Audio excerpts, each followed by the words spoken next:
ஆமேன். கர்த்தருடைய பரிசுத்த நாமத்திற்கு மகிமை உண்டாவதாக. சுகமாக இருப்பீர்கள் என்று சொல்லி கர்த்தருடைய நாமத்தினாலே நான் உங்கள் யாவரையும் வாழ்த்துகிறேன். மீண்டுமாக இந்த வாய்ஸ் ஆஃப் குட் ஷெப்பர்ட் மூலியமாய் உங்களை சந்திப்பதில் மிக்க மகிழ்ச்சி. கர்த்தர் உங்கள் யாவரையும் ஆசீர்வதிப்பாராக. இந்த 2 தீமோத்தேயுவின் புஸ்தகம் 3ஆம் அதிகாரத்தில் இருக்கிறதான 19 விதமான மனிதர்களுக்கிற கொடிய குணங்களை குறித்து நாம் தியானித்து கொண்டு இருக்கிறோம். அதிலே 11வது ஒரு குணம் என்னன்னா, அவதூறு செய்கிறவர்களாக இருப்பார்கள் என்று சொல்லி 3ஆம் வசனத்திலே நம்ம வாசிக்கிறோம். இன்னைக்கு உலகத்தில் அவதூறு செய்கிற ஜனங்கள் சோத்திரம் பெருகி கொண்டு இருக்கிறதை நம்ம பார்க்கிறோம்.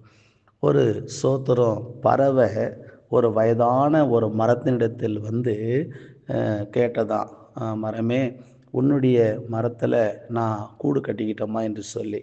உடனே அந்த வயதான மரம் சொன்னது, வேண்டாம், நீ கட்டக்கூடாது என்று சொல்லி அதை விரட்டி விட்டுடுச்சான். அது போய் இன்னொரு அதுக்கு எதிர்க்க இருக்கிற ஒரு இலை மரத்தில் சோத்திரம் போய் கூடு கட்டி வாழ்ந்ததான். 2 நாள் கழித்து பயங்கரமான மழை பெஞ்சதான். மழை பெஞ்ச உடனே அந்த சோத்திரம் வயதான மரம் அந்த சோத்திரம் வெள்ளத்தில் தாங்க முடியாமல் அப்படியே முறிஞ்சி சோத்திரம் விழுந்து அந்த ஆற்றுல அடிச்சுக்கின்னு போனதான். அப்போ அடிச்சுட்டு போகும்போது அந்த பறவை சிரித்து, எனக்கு வீடு கட்ட இடம் கொடுக்கல, அதனால தான் உனக்கு இந்த நிலைமை வந்துச்சு அப்படின்னு சொல்லிச்சான்.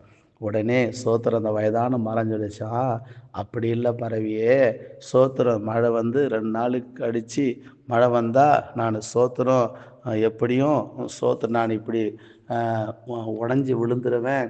அதனால் சோத்திரம் நான் உடஞ்சி விழுந்துட்டா என்னுடைய மரத்தில் நீ கட்டியிருந்தா நீயும் அழிஞ்சு போயிட்டு இருப்ப.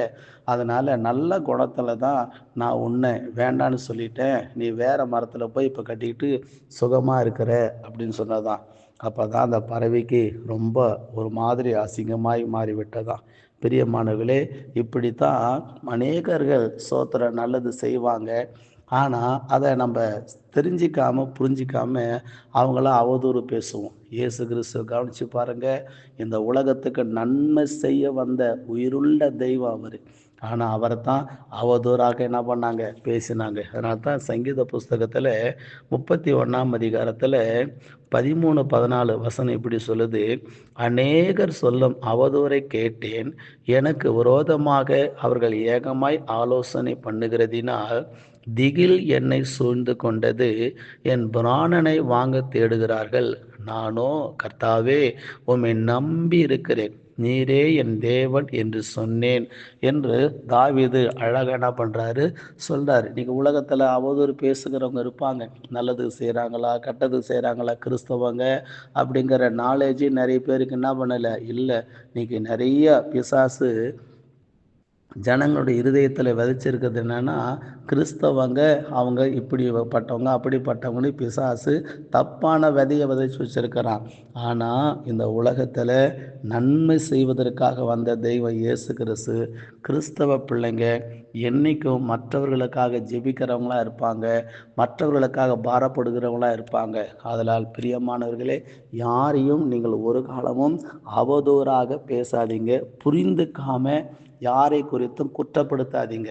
ஒருவேளை நம்ம அப்படி செஞ்சோம் அப்படின்னா நியாய தீர்ப்புன்னு ஒன்று உண்டு. அந்த நியாய தீர்ப்பு நாளில் நீயும் நானும் கடவுளுக்கு முன்னாடி கணக்கு கொடுக்கணும். அதனால் பிரியமானவர்களே, துன்மார்க்கனையும் சன்மார்க்கனையும் ஆண்டவர் கடைசி நாட்களில் நியாயம் தீர்ப்பாராம். அதனால் யாரையும் அவதூறாக பேசாதீங்க, அற்பமாக எண்ணாதீங்க. உங்களை சோத்திரம் நல்ல நீதிமானாக நீங்கள் உங்களை மாற்றிக்கொள்ளுங்க. மற்றவர்களுக்காக நீங்கள் விண்ணப்பம் பண்ணுங்க.